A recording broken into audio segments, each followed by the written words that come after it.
আমার একটু কোয়েরি ছিল দুটো জায়গায়, একটা হচ্ছে যে যেই ডিভিডিটা আপনারা করছেন সেটা তো আপনারা কোন একটা পার্টিকুলার সেন্টারে আপনারা দেখাচ্ছেন, একদম রিমোট একটা এরিয়াতে নিয়ে যাচ্ছেন। ওটা চালানোর জন্য তো নিজেদেরও ব্যক্তিগত কিছু অ্যাক্সেসরিজ লাগবে, একটা ল্যাপটপ কেনা তো ওই ধরনের স্টুডেন্টের পক্ষে সম্ভব না। তাহলে ব্যক্তিগতভাবে চর্চা করতে গেলে তাদেরকে আপনারা কিভাবে হেল্প করবেন? না, আমরা এখন অ্যাকচুয়ালি যেমন ই সায়েন্স প্রজেক্টে আমরা বলতেছি ই এডুকেশনটা পাবলিক মডেল, যেটা প্রাইভেট মডেল, যেটা আমরা যারা আসতে চায় আসতে পারে এনিওয়ান। বাট ই সায়েন্সটা হচ্ছে গভর্নমেন্টের, এটা হচ্ছে ওয়ার্ল্ড ব্যাংকের সাথে এবং মিনিস্ট্রি অফ এডুকেশনের সাথে এটা একটু বাধ্যবাধকতা আছে, যেটা আমরা স্কুলে করতেছি, ইমপ্লিমেন্টেশন করতেছি, যে প্রজেক্টরের মাধ্যমে আমরা দেখাচ্ছি সায়েন্স ক্লাসগুলো। আমরা অলরেডি রেসিডেন্সিয়াল মডেল স্কুল, নামি দামি স্কুলগুলোর বেস্ট টিচার যারা, এদের লেকচারগুলো আমরা 180 আওয়ার্স কন্টেন্ট করে ফেলছি অলরেডি।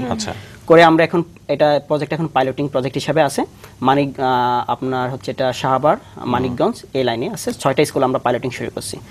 তো জুলাই থেকে আপনার বিশ্ব ব্যাংক এটা একটা ইমপ্যাক্ট ইভ্যালুয়েশন করবে, এটা প্রায় এখানে 2000 স্টুডেন্ট পার্টিসিপেট করবে, 62 স্কুল, প্রায় 60টা স্কুলে এটা ইমপ্যাক্টের জন্য হবে, আপনার ইমপ্লিমেন্টেশন হবে। যদি ইমপ্যাক্টটা পজিটিভ হয়, ভালো হয়, তাহলে আশা করি উইথিন 2 ইয়ার্সের ভিতরে 11,000 স্কুলে এই প্রজেক্টটা চলে যাবে সারা বাংলাদেশে। তো এটা একটা বড় ড্রিম, আমার একটা স্বপ্ন ছিল যে ওয়ার্ল্ড ব্যাংকের সাথে বা গভর্নমেন্টের সাথে এই ধরনের কাজ করা যায়। ইভেন গভর্নমেন্টের একটা ইচ্ছা আছে ডিজিটাল বাংলাদেশ করা। অ্যাকচুয়ালি ডিজিটাল বাংলাদেশটা কিন্তু গভর্নমেন্টের ইচ্ছা না, এটা কিন্তু মানুষের প্রয়োজন, এটা সময়ের প্রয়োজন, তাই না? এটা আসলে গভর্নমেন্ট বলছে এটা মোস্ট ওয়েলকাম, বাট এটা কিন্তু আজকে আমার প্রয়োজন, আপনার প্রয়োজন। আমি জাপানে দেখছি, আমেরিকাতে দেখছি যে বাচ্চারা এখন কিন্তু ইউজ টু আপনার ল্যাপটপ নিয়ে বসে থাকে, আইপ্যাড নিয়ে বসে থাকে, তাই না? ইভেন স্মার্টফোন এত ইজি হয়ে গেছে বাংলাদেশে, সবাই বসে বসে কিন্তু আপনার 3G চলে আসছে। তবে কিন্তু আমরা কিন্তু পিছিয়ে থাকবো, তাই না? তো আমরা যদি এই যে ইন্ডিয়া আমাদের সাথে, ইন্ডিয়া কিন্তু আমাদের নিয়ারবাই একটা কান্ট্রি, বাট এরা এত অ্যাডভান্স, তাই না? আমরা হোয়াই নট আস? তো আমরা আসলে এই ধরনের যদি এই জিনিসগুলো এনকারেজ করতে পারি, যে আপনার এই যে ই এডুকেশন বা ই লার্নিং, আপনি অনেক কিছু শিখতে পারেন। ইভেন আপনি যদি বসে আপনারা যদি সাপোজ এখন কিন্তু আপনি CNN এর বা বিবিসির অনেক ইউটিউবে অনেক ধরনের ভিডিও আছে, আপনারা উপস্থাপনা করা আশা করি দেখে আসেন, নিজেদের স্কিল কিন্তু ডেভেলপ করা যাবে। তো স্কিল ডেভেলপ করার জন্য আমার মনে হয় যে ই লার্নিংটা এটা একটা ইমার্জিং সেক্টর, এখন না হোক, বাট 5 বছর পরে আমি আজকে বলে গেলাম এখানে মাহিন, যে এটাই হবে বাংলাদেশের সবচেয়ে বড় একটা ইমার্জিং সেক্টর। এক্স্যাক্টলি, এবং এটা হচ্ছেও সব জায়গাতে, এটা হচ্ছে। ওয়ার্ল্ড ব্যাংকের সাথে আপনার জড়িত হওয়াটা কি এই ই এডুকেশনের হাত ধরেই? ইয়েস, ই এডুকেশন হাত ধরে। আমি একটু বলতে চাচ্ছি আসলে এই প্রজেক্টটা ইনোভেশন ফান্ড, এটা হচ্ছে ওয়ার্ল্ড ব্যাংকের ওয়াশিংটন ডিসি ওয়ার্ল্ড ব্যাংক থেকে এটা হয়। তো এটা সারা ওয়ার্ল্ডের 300 প্রজেক্ট এখানে আপনার অ্যাপ্লাই করার পরে 30টা প্রজেক্টকে আপনার এটা ফান্ড শিট ফান্ডিং দেয়। তো প্রায় 300 প্রজেক্টে 30টা প্রজেক্ট। তো গত বছর আওয়ার প্রজেক্ট ই science selected by World Bank. So এটার জন্য আমি খুবই প্রাউড ফিল, স্পেশালি আমার ফ্রেন্ড যে সাইশু আসোসি এবং মিওয়া কাইটু, তো ওদের অনেক কন্ট্রিবিউশন আছে। তো এই জন্য ওইখান থেকে এটা সরাসরি হয়, বাট কাজ করতে হবে লোকালে, যেহেতু locally ministry of education, world ব্যাংকের কোনো টাকা খরচ করা যায় না অ্যাকচুয়ালি মিনিস্ট্রি অফ এডুকেশন ছাড়া। তো মিনিস্ট্রি অফ এডুকেশন আসলে যদি একটু এই ব্যাপারটা নিয়ে সিনসিয়ার হয় এবং বুঝে যে তারা অ্যাকচুয়ালি অনেক কোঅপারেটিভ, বিশেষ করে সেক্যাপ, secondary education quality enhancement programme, যে সেক্রেটারি আছে, জয়েন্ট সেক্রেটারি বা যারা ওই লেভেলে কাজ করছে, এটা খুবই কোঅপারেটিভ। এবং আমি এত ইমপ্রেস ওদের জন্য, মানে আমি ওখানে গিয়ে যে মেন্টালিটি, ওরা অনেক মিডল এজ বা ওল্ড এজ, বাট ওরা কিন্তু এখন ইয়াং, ভেরি ইয়াং, আমাদের মতোই খুব মোটিভেশন। বা ওনার খুব সবসময় বলে যে মাহিনাম, তোমাদেরকে নিয়ে প্রাউড ফিল করি যে তোমরা এগিয়ে আসলে হোয়াই নট আস, আমরা কেন করবো না, তাই না? তো ভালো লাগতেছে অ্যাকচুয়ালি কাজ করে, এবং ওয়ার্ল্ড ব্যাংকের টিমের সাথে কাজ করতেছি, যারা কনসালটেন্ট হিসেবে আছে, নিজেও কনসালটেন্ট হিসেবে কাজ করতেছি। সর্বোপরি সব মিলিয়ে খুব ভালো লাগতেছে। আপনার প্রজেক্টগুলো সম্পর্কে জানছিলাম এবং বিশ্ব ব্যাংকের সাথে আপনার কাজ করা সম্পর্কে শুনছিলাম। এই প্রজেক্ট তো এখন শুধু বাংলাদেশে না, এখন তো আরো বেশ কয়েকটি রাষ্ট্রে ছড়িয়ে পড়েছে। আমরা 2012 সাল থেকে, স্পেশালি আমি না, আমার ফ্রেন্ড যে মিওয়া কাইটু এবং সাইশু আসোসি, ওরা এই প্রজেক্টটা 12টা রাষ্ট্রে শুরু করছে। আপনার তার ভিতরে আপনার মায়ানমার আছে, ফিলিপিন আছে, ইন্দোনেশিয়া, গাজা, ইভেন ফিলিস্তিন গাজা আছে, আপনার জর্ডান আছে। এক এক প্রজেক্ট এক এক ধরনের। এখানে আমরা ইউনিভার্সিটি অ্যাডমিশন বা হাই স্কুল নিয়ে, ওইখানে প্রাইমারি এডুকেশন বা আপার ইউনিভার্সিটি এডুকেশনে কাজ করতেছি। তো বিশেষ করে আমি অ্যাকচুয়ালি সাউথ এশিয়ান রিজনের হেড হিসেবে আছি এই প্রজেক্টের, এবং আমার মেইন কাজ, যেহেতু আমি সাকসেসফুল এখানে প্রজেক্ট ফাউন্ডার, তো আমার কাজ হচ্ছে এদেরকে ট্রেন আপ করানো। তো এই সুবিধা সেখানে অনেক রাষ্ট্র ঘোরা হচ্ছে, এটা একটা স্বপ্ন ছিল যে অনেক দেশে যাব। গত বছরে 12 থেকে 13টা রাষ্ট্র ঘোরা হয়েছে। তো এটা খুব ভালো লাগতেছে, এবং সবাইকে ট্রেন আপ করতেছি। ফিলিপিন বা মায়ানমার বলেন, এরা জাপান আসতেছে, ওদেরকে ট্রেন আপ করতেছি। তো আশা করি আমাদের একটা ইচ্ছা আছে, আমাদের এখন যে গ্লোবাল ই এডুকেশনের যে নামটা, এটা হচ্ছে ই এডুকেশন 5 কন্টিনেন্টস। আচ্ছা, হ্যাঁ, এবং এটাই নাম, এবং আমাদের ইচ্ছা আছে সারা ওয়ার্ল্ড এটা সরিয়ে ছিটিয়ে দেওয়া প্রজেক্টটা।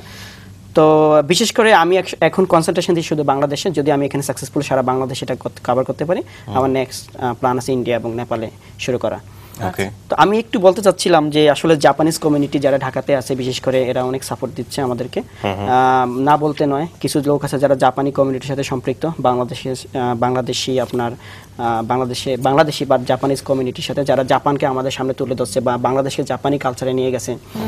দুইজন লোকের কথা না বলতে নয়, যারা প্রথম থেকে আমাদেরকে সাপোর্ট দিচ্ছে। একজন হচ্ছে ডক্টর মজ্জেম, উনি জাপান বাংলা চেম্বার অফ কমার্সের মেম্বার ছিলেন এবং অত্যন্ত এখন ওল্ড পারসন, বাট ওনার উনি যদিও জাপানিজ বিয়ে করছে, বাট ওনার থ্রুতে অ্যাকচুয়ালি প্রথমে আমার এই কোম্পানি প্রতিষ্ঠা করা, পরবর্তী ওনার সাপোর্ট নেওয়া।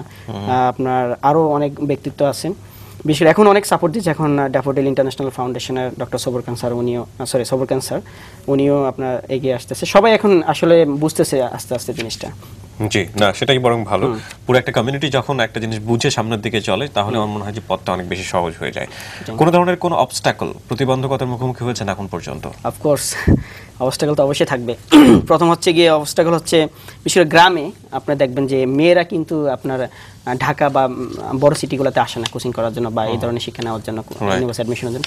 বাবাদের টাকা পয়সা সবই আছে, বাট তারা যে পাঠাতে চাচ্ছে না, যে ঢাকা যে থাকবে মেয়ে কিভাবে থাকবে। তো প্রথম আসলে এটা বোঝাতে কষ্ট হয়েছে আমার প্রজেক্টটা গ্রামে যখন শুরু করলাম, বাট এখন কিন্তু আমার 60% হচ্ছে মেয়ে স্টুডেন্ট এই প্রজেক্টের। এবং অধিকাংশ মেয়ে গ্রামের যারা আসতেছে এবং ভালো জায়গাতে স্বপ্ন, এত বড় এখন ড্রিম। প্রথম বলছে যে চাঁদপুর কলেজে ভর্তি হতে চায়, এখন বলে যে ঢাকা বিশ্ববিদ্যালয়ে। কিছুদিন আগে একটা মেয়ে আমার এই গত বছর 16 জন ঢাকা বিশ্ববিদ্যালয়ে ভর্তি হয়েছে এই প্রজেক্ট থেকে, 16 জন। তো একটা মেয়ে, ও আমেনা, ও ঢাকা ইউনিভার্সিটি ম্যানেজমেন্টে পড়ে এখন। তো ওর স্বপ্ন ছিল, জিজ্ঞাসা করছিলাম যে তুমি কোথায় অ্যাডমিশন নিতে চাচ্ছ, বলছে আমি চাঁদপুর কলেজে, বাট ও ঢাকা বিশ্ববিদ্যালয়ে এখন পড়ে। তো এই ধরনের জিনিসগুলো আসলে আমি কেস স্টাডি লিখতেছি, আমি নিজে একটা বই লিখতেছি, নেক্সট বুকে পাবলিশ করবো উইথিন দিস ইয়ার। তো আমার খুব ভালো লাগতেছে, মানে এই কাজটা করে অনেক এত বেশি ভালো লাগতেছে যে অনেকে বলে যে এটা কোন ধরনের কাজ বা কি এই সেই, বাট আমি এগুলো আসলে ডোন্ট কেয়ার যে এসব অবস্টাকল আমার এখন আমি কোনো তোয়াক্কা করি না। যেহেতু প্রথম তো মানে এগুলো আমার একটু লাগতো যে আমি কেন ইউনিভার্সিটি, আমার ডিপার্টমেন্টে স্যাররা বলতো যে ক্লাস মানে বাদ দিয়ে যে প্রজেক্টে যাওয়া, তো আসা যাওয়া করা, এই সে করা, বাট এখন তারা বুঝে, সবাই বুঝে না আমি ভালো কাজ করতেছি। রাইট, আপনি ভালো কাজ করছেন। আমরা শেষের দিকে চলে এসেছি, একটু জাপান নিয়ে জানি, কারণ জাপানে আপনার লাইফটা কাটছে, আগামী 5 বছর কাটবে। জাপানি জীবন সম্পর্কে আমাদের একটু কিছু বলেন। অ্যাকচুয়ালি জাপানিজ কমিউনিটির কথা বলতে গেলে ওরা এত ভালো যে ওদের আসলে ফিলিংসটা অন্যরকম। যে যখন এই যে আমার ফ্রেন্ড কাইটুমিমা বা সাইশো আসুশি আসছে, তখন ওরা যখন আমার সাথে শেয়ার করলো ওরা সাপোর্ট দিতে যাচ্ছে বাংলাদেশ এডুকেশন নিয়ে, তো আমি একটা কথা, আমার ভিতরে একটা জিনিস কাজ করছে যে এরা আসছে, তাই না, ওকে এদের প্ল্যান থাকতে পারে ফিউচার, এটা থাকতে, এটা কোনো আমার কোনো ম্যাটার না, বাট এই যে এরা আসছে আমাদেরকে সাপোর্ট দেওয়ার জন্য, আমাদের এডুকেশনকে সাপোর্ট দেওয়া, আমাদের বাচ্চা কাচ্চাদের সাপোর্ট দেওয়ার, হোয়াই নট আস, তাই না, আমাদের জন্য কেন না। তো আমরা আসলে এই যে এদের যে একটা মানে এদের যে একটা ইচ্ছা প্রত্যাশা যে আমাদের সাথে কাজ করা, আমাদেরকে সাপোর্ট দেওয়া, এটা সবসময় অনুপ্রাণিত করে আমাকে। আরেকটা বিষয়ে আপনি মনে জানেন যে আমি একটু অন্যদিকে চলে যাচ্ছি, যে যত টাইম নেই, যে আমার একটা প্রজেক্ট আছে যে আউটসোর্সিং প্রজেক্ট, ব্যাকবোন ফাউন্ডেশন হচ্ছে আমার এনজিও, আর ব্যাকবোন লিমিটেড হচ্ছে আমার রিসার্চ ফার্ম। আচ্ছা আচ্ছা। সো আমি অ্যাকচুয়ালি ফান্ডিং পাই রিসার্চ ফার্মে, বিভিন্ন রিসার্চের সাথে আমি জড়িত। এখন বিভিন্ন ইউনিভার্সিটি আমাকে থার্ড পার্টি হিসেবে নিচ্ছে রিসার্চ করার জন্য, বা আমার অর্গানাইজেশনকে, বা এইটার যে প্রফিটটা 70% প্রফিট আমি ব্যাকবোনকে দিচ্ছি আমার এই প্রজেক্টগুলো এডুকেশন চালানোর জন্য। অ্যাকচুয়ালি এডুকেশন অত টাকা প্রয়োজন হয় না, 6 মাস একটা স্টুডেন্টের পিছনে আমাদের 4000 টাকা থেকে 5000 টাকা খরচ হয়, আর ম্যাক্সিমাম হচ্ছে ভলান্টিয়ার। তো আমি আরেকটা প্রজেক্ট শুরু করছি আরিজোনা স্টেট ইউনিভার্সিটির সাথে 2012-তে। এটা হচ্ছে যে আউটসোর্সিং ট্রেনিং প্রজেক্ট, যে আপনি মনে জানেন এখন ফ্রিল্যান্সিং বা আউটসোর্সিংটা একটা emerging sector, not only India but also Bangladesh, এটা এখন হয়ে যাচ্ছে দিন দিন। আপনাকে একটা কথা বলে রাখতে চাচ্ছি যে কিছুদিন আগে আমি একটা রিক্রুটিং কোম্পানি যে ফুড ভ্যালি, ওরা আমাকে জিজ্ঞাসা করছিল বাংলাদেশে 40 কজন স্টুডেন্টকে ইন্ট্রোডিউস করে দেওয়ার জন্য সিঙ্গাপুর একটা অফিসে ওরা জব দেবে, জাপানিজ কোম্পানি। তো আমি 40 জন স্টুডেন্টকে ইন্ট্রোডিউস করে দিই বুয়েট থেকে, ডক্টর মাহফুজুল ইসলাম স্যার, যিনি বুয়েটের এখন সিএসসি চেয়ারম্যান, ওনার সাথে কথা বলে। তো কালকে আমি নিউজ পাইছি যে 40 জন, ওরা ইন্ডিয়ান 50 জন এবং বাংলাদেশি 50 জনের পরীক্ষা নিচ্ছে অনলাইনে, জাভা প্রোগ্রামার। তাকে কালকে আমাকে ইমেল করলো যে যারা বাংলাদেশি পরীক্ষা দিচ্ছে বুয়েট এবং ঢাকা ইউনিভার্সিটি, এদের কোয়ালিটি নাকি আপনার ইন্ডিয়ার আইআইটির চেয়ে অনেক ভালো। তো এটা আসলে প্রেজেন্ট করে। এখন আমার নেক্সট স্টেজ হচ্ছে যে আউটসোর্সিং এবং এই ধরনের প্রোগ্রামার যারা আমাদের ট্যালেন্টেড আছে, এদেরকে সারা ওয়ার্ল্ডে, যেহেতু একটু ওয়ার্ল্ড ঘোরার আমার মানে একটা সুযোগ তৈরি হয়েছে, হ্যাঁ না সুযোগ তৈরি হবে। তো আমার ইচ্ছা হচ্ছে ভবিষ্যতে এদেরকে, এইসব ট্যালেন্টদেরকে, ইয়াং ট্যালেন্টদেরকে সারা ওয়ার্ল্ডে উপস্থাপনা করা। এবং শুধু ইন্ডিয়া নয়, যে বাংলাদেশিদের যে একটা মানে এরা যে এত ট্যালেন্ট, এত জিনিয়াস, যে এটা প্রচার করা। আসলে একটা জিনিস হচ্ছে প্রচার করতে হবে, এটা হচ্ছে প্রমোশন দরকার আছে কিছু কিছু ক্ষেত্রে। এখন যদি আমি প্রচারই না করতে পারি, আমার স্টুডেন্টগুলো এত ভালো, আমার দেশ এত ভালো, তাহলে তারা কিভাবে করবে? তো আমার জাপানে আসলে নেক্সট মিশন হচ্ছে গিয়ে মানে এগুলো প্রচার করা, এবং বিভিন্ন কোম্পানির কাছে আমি যাচ্ছি, আমি ইন্ট্রোডিউস করে দিচ্ছি বাংলাদেশ কালচার এবং বাংলাদেশের যে স্টুডেন্টদেরকে, তো এইভাবে কাজ করতে যাচ্ছি। আরেকটা হচ্ছে আউটসোর্সিং, যেটা মেয়েদেরকে আমরা ট্রেনিং দিচ্ছি আমার প্রতিষ্ঠান, সেটা হচ্ছে এদেরকে ট্রেন আপ দেওয়া হচ্ছে। আপনার জানেন অনেক মেয়ে যারা শিক্ষিত, বাট অনেক সময় তারা হাজব্যান্ড বলে যে কাজ করতে পারবে না আউটসাইডে, তো এইসব মেয়েরা আউটসোর্সিং ট্রেনিং নিচ্ছে। আমি বিশেষ করে দুইটা জিনিস দিচ্ছি, একটা হচ্ছে ডাটা এন্ট্রি, আর একটা হচ্ছে গিয়ে আপনার ওয়েব ডিজাইনিং। তো আমি প্রথম বছর 50 জন মেয়েকে ট্রেনিংটা দিচ্ছি, এবং অলমোস্ট অল অফ দ্য মানে সবাই এখন কিন্তু জব করতেছে, ভালো কাজ করতেছে এবং ফ্রিল্যান্সিং হিসেবে কাজ করতেছে। তো আমি নিজেও আবার অ্যাকচুয়ালি ফ্রিল্যান্স হিসেবে কাজ করি মাঝে মধ্যে, তো আমি কাজ নেই এদেরকে আমি সাব কন্ট্রাক্ট দিচ্ছি। তো এটা নিয়ে কাজ করার ইচ্ছা আছে ভবিষ্যতে। আরেকটা হ্যাঁ, এটা নিয়ে কাজ করে খুব ইচ্ছে আছে। জি, ইনশাআল্লাহ আমরাও আশা করি। আপনি আসলে অনেক দ্রুত বলার চেষ্টা করছেন, কারণ সময়গুলো কভার করবেন না, রাইট? আমাদের হাতেও সময় একেবারে শেষের দিকে। অবশ্যই এক্সপেকটেশন অনেক বেশি এবং আকাশচুম্বী স্বপ্ন নিয়ে আপনি সামনের দিকে এগিয়ে যাচ্ছেন। শুভকামনাও থাকবে ওরকম, এবং আমার মনে হয় যে আপনি অনেক ভালো করবেন। আরেকটা ইচ্ছা আছে আমার, আমি একটা ইউনিভার্সিটি করতে যাচ্ছি, একটা প্রাইভেট ইউনিভার্সিটি করার খুব ইচ্ছা আছে, যেটা হবে চাঁদপুর, কুমিল্লা এবং নোয়াখালী কেন্দ্রিক, যেখানে বাচ্চারা জাস্ট চাঁদপুর, কুমিল্লা মানে আঞ্চলিক ভাবে, আমি শহর কেন্দ্রিক না, আমি এইসব অঞ্চলগুলোতে ফোকাস দেব।